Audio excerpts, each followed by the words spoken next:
Okay, chapter 3 in the contract, or paragraph 3 in the contract, chapter 3 in your book, um, basically just lines out what your buyer wants to pay for this property and how they intend to pay for it. So, 3A, B, and C, we'll start out with A, is the cash portion of the sales price payable by the buyer.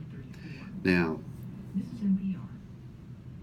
all that is doing is we have to simply indicate the down payment the buyer is going to put down on this, whatever kind of a loan they're doing. So if the customer is doing if you work with somebody that's going to do a VA loan, 3A would be zero, because VA allows the veteran buyer to finance 100% of the sales price. So 3B then would reflect the sales price, whatever in a VA scenario. So if a customer was going to pay $100,000 for a piece of property, 3A would be zero, 3B would be 100,000, and 3C would be 100,000. So these three blanks in the contract are going to depend on what type of financing your customer is looking to obtain. If it's an FHA, it's going to be roughly 3% of the sales price. It would be the down payment. So in that scenario, the 3A would be $3,000, 3B would be $97,000, and 3C would be $100,000. So 3C is always going to indicate what the anticipated sales price is of the property. Of course, in a lot of markets, the sales price does not always correspond with the list price. So if you had a property that was, for example, listed at 108.5 and the customer wanted to offer 105, then 3A, B, and C would have to reflect the numbers based on a sales price of 105,000. If it was a cash customer, 3A would be $100,000, 3B would be zero because there would be no financing involved, and 3C would be 100,000. So just remember, 3C is the sum of A and B. They must equal out. They must correctly correspond with the type of financing your customer is intending to obtain. 3B has three boxes there. Box number 1 is the third-party financing addendum. The second box is the loan assumption addendum. And the third box is the seller financing addendum. The third-party financing addendum is, again, in your packet. In your first exercise, it looks like this. If you guys can see this. The third-party financing addendum simply specifies the type of financing your customer is obtaining.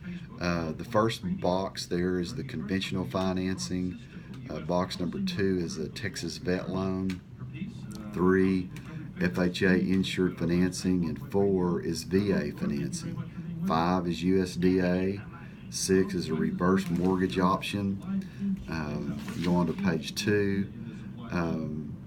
We'll talk about that here in just a few minutes. But so if your customer is going to use a VA loan, you would check the first box in 3B, and then you would complete the third-party financing addendum, and you would check box number 4 to indicate this is a VA loan, and then you would identify the anticipated loan amount, which would be the number that you've put in paragraph 3B.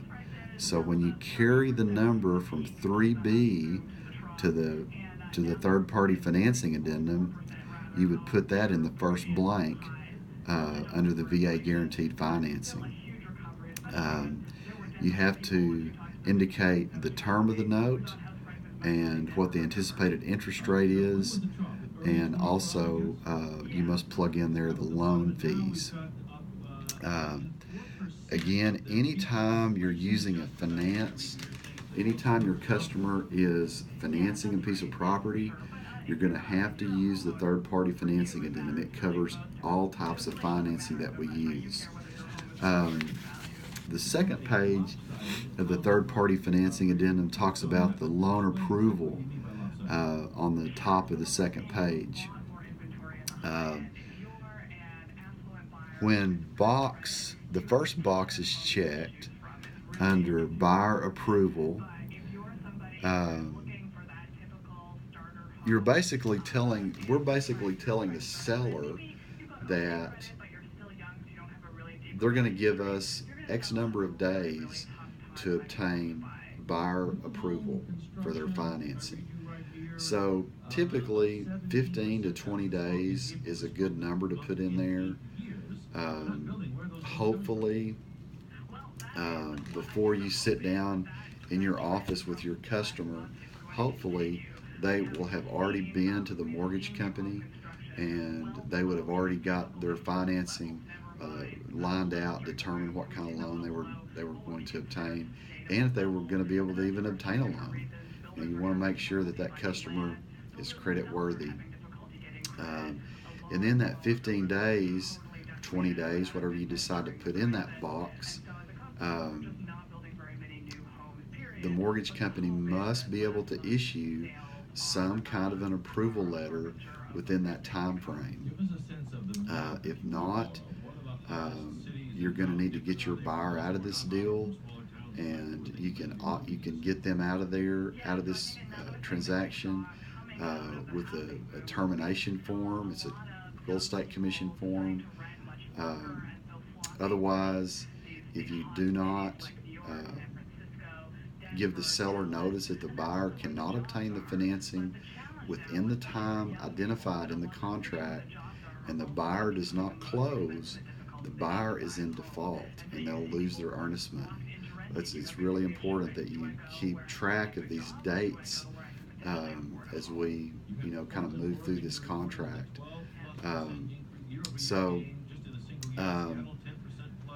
Box number or letter number C, there's a long blank there, and you must carry over the number that you put in paragraph 3C, which would be the sales price. You must carry that into that blank on the contract, on the third-party financing addendum. If you can see this, maybe kind of in reverse, it's this long blank right there. And all that blank is basically is that it lets the seller know that the property must appraise for at least the sales price by the lender's appraiser.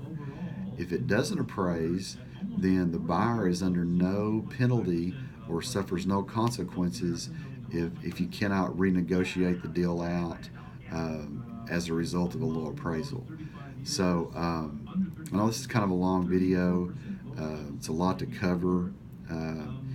And again, shoot me a message if you have questions about this. But 3, A, B, and C, the important thing is it must equal out. You must put the right numbers in there. So again, thanks a lot.